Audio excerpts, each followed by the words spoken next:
Hey everyone, welcome back to my channel. आज हम इस टॉपिक के ऊपर डिस्कशन करेंगे, that is economic concepts and terminologies. इसमें हम इंडियन इकोनॉमी और इकोनॉमिक्स से रिलेटेड कुछ टर्म्स का मतलब समझते हैं जिनका नॉर्मल लेमैन में हमें मतलब नहीं समझ में आता। This is a proper series जिस पे बहुत सारे वीडियोस आ चुके हैं, आप जाकर डिस्क्रिप्शन बॉक्स में देख सकते हैं। But before let's start the video, जो सबसे पहला शब्द हम आज डिस्कस करने वाले हैं that is random walk. As per efficient market theory के हिसाब से the prices of financial assets such as shares follow a random walk. There is no way to knowing the next change in their price. ये तो देखिए बड़ी normal सी चीज़ है, कोई भी शेयर प्राइस का आप अंदाज़ा नहीं लगा सकते कि इसका प्राइस बढ़ने वाला है कि इसका प्राइस घटने वाला है। पक्की चीज़, ठीक है, एग्जैक्ट चीज़ आप नहीं बता सकते।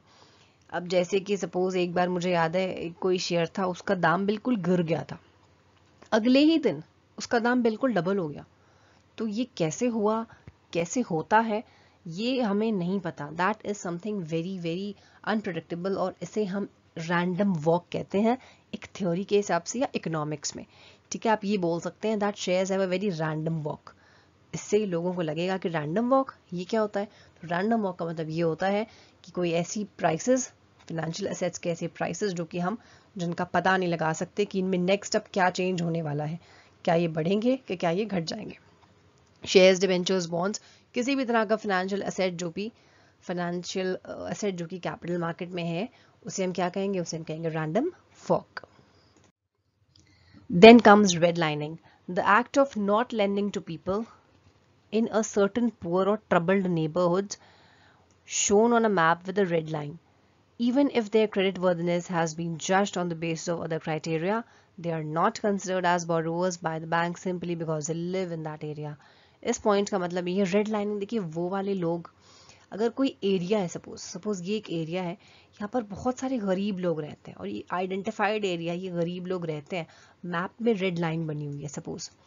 ठीक है, तो अगर हम यहाँ पे रह रहे हैं लेकिन हम गरीब नहीं है, हमारी क्रेडिट वर्दनेस बहुत अच्छी है, हम जिससे उधार ले लेते हैं हम उसको चुका देते हैं, लेकिन फिर भी हम इसी कैटेगरी में यहाँ पे रहने वाले गरीब लोगों के साथ हमारी काउंटिंग हो रही है और हमें बैंक उधार नहीं देगा। ठीक है, इसे हम क्या कहेंगे, इसे हम कहेंगे रेड लाइनिंग।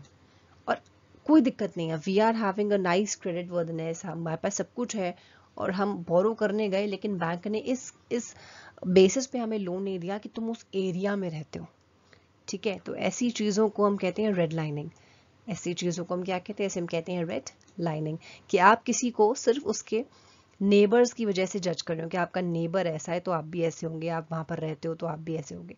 तो दैट इज़ वाई इस शब्द का पूरा डिस्क्रिप्शन ना करते हुए हम इसे सिंपली बोलते थे कभी कभी, दैट इज रेड लाइनिंग।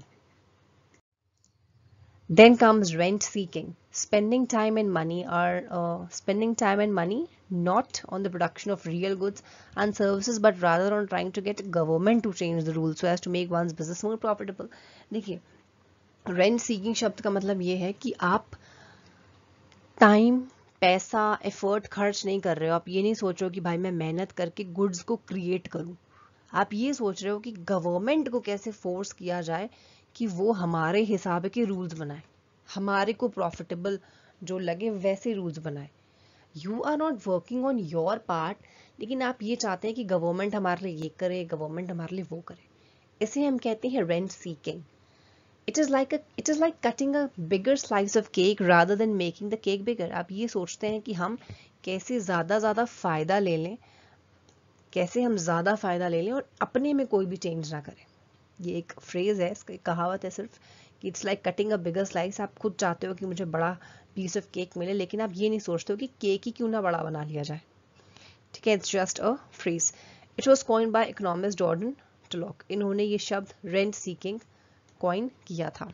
तो इट्स अबाउट कि आप टाइम, अपना एफर्ट, मनी खर्च करके ये नहीं सोचते हो कि मैं प्रोडक्शन की क्वांटिटी बढ़िया करूं, मैं बाकी चीज़ों में अच्छी सर्विसेज दूं लोगों को, लेकिन आप ये सोचते हो कि गवर्नमेंट कैसे अपनी पॉलिसीज हमारे फेवर में चेंज कर दे।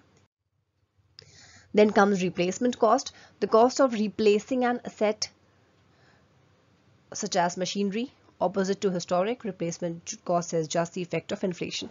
Replacement cost मतलब ये अब जैसे कि कोई मशीन है सपोज, मशीन अगर हमने खरीदी 100 रुपए की, अब हम इसको बेचना चाह रहे हैं तो इसकी रिप्लेसमेंट 80 रुपए में जा रही है। 100 रुपए की है तो 100 रुपए में तो, या 120 150 में नहीं जा रही है, नुकसान पे जा रही है। तो दैट कॉस्ट जिस पर वो दोबारा पर जाए, दैट इज 80 रुपए, इसे हम कहते हैं रिप्लेसमेंट कॉस्ट। हिस्टोरिक कॉस्ट क्या होती है? हिस्टोरिक कॉस्ट वो वाली कॉस्ट होती है जो उसकी ओरिजिनल प्राइस होती है। उस पर्टिकुलर मशीन का ओरिजिनल प्राइस है 100 रुपए, तो इसे हम 100 रुपए को कहेंगे historic cost. Then comes reverse take over. The term is used to mean two different kinds of takeovers। देखिए टेक ओवर क्या होता है? टेक ओवर जैसे हम किसी को टेक ओवर कर लेते हैं कि एक बड़ी कंपनी छोटी कंपनी को टेक ओवर कर लिया, लेकिन रिवर्स टेक ओवर क्या होता है? रिवर्स टेक ओवर होता है उल्टा टेक ओवर। ठीक है, जैसे कि सपोज नेशनलाइजेशन, या फिर नेशनलाइजेशन क्या था, चलिए नेशनलाइजेशन डिस्कस कर लेते हैं। नेशनलाइजेशन ये था ना कि जिसमें प्राइवेट कंपनी को गवर्नमेंट कंपनी आकर कब्जा ले और उसको टेक ओवर करके अपना बना ले, that is a take over. ठीक है, या कोई बड़ी सी कंपनी या छोटी सी कंपनी को टेक ओवर कर ले, अपना बना ले, बनाया जा सकता है, इट्स वेरी पॉसिबल। लेकिन रिवर्स टेक ओवर क्या होता है? It is just the opposite of take over. जब कोई छोटी कंपनी किसी बड़ी कंपनी को टेक ओवर करे, उसे हम कहेंगे रिवर्स टेक ओवर। जब कोई प्राइवेट कंपनी किसी पब्लिक कंपनी को टेक ओवर करे, उसे हम कहेंगे रिवर्स टेक ओवर। ठीक है, अगर रिलायंस रेलवे को टेक ओवर कर ले, railway is a departmental undertaking, या फिर कोई भी गवर्नमेंट कंपनी है, सेल या भेल, किसी को भी टेक ओवर अगर कर ले, ठीक है, रिलायंस अगर सेल या भेल को टेक ओवर कर ले, that will be reverse take over. वो टेक ओवर नहीं है। कोई बड़ी कंपनी अगर किसी छोटी कंपनी को टेक ओवर कर ले, दैट इज नॉर्मल। लेकिन अगर छोटी कंपनी किसी बड़ी कंपनी को टेक ओवर कर रही है, तो that is reverse take over.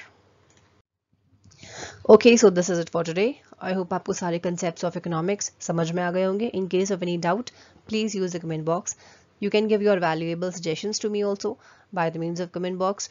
आपको पसंद आया हो, do share, like, subscribe the channel. आप इकोनॉमिक्स हब नाम का एक पेज है फेसबुक पर, ज्वाइन कर सकते हैं for all updates. You can join me on Telegram, ये तो आप कर ही लीजिएगा। This is very helpful for you because I post all the PDFs, all the notes in this channel after uploading here. तो आप इसे ज्वाइन कर सकते हैं। Thank you everyone for watching and may God bless you.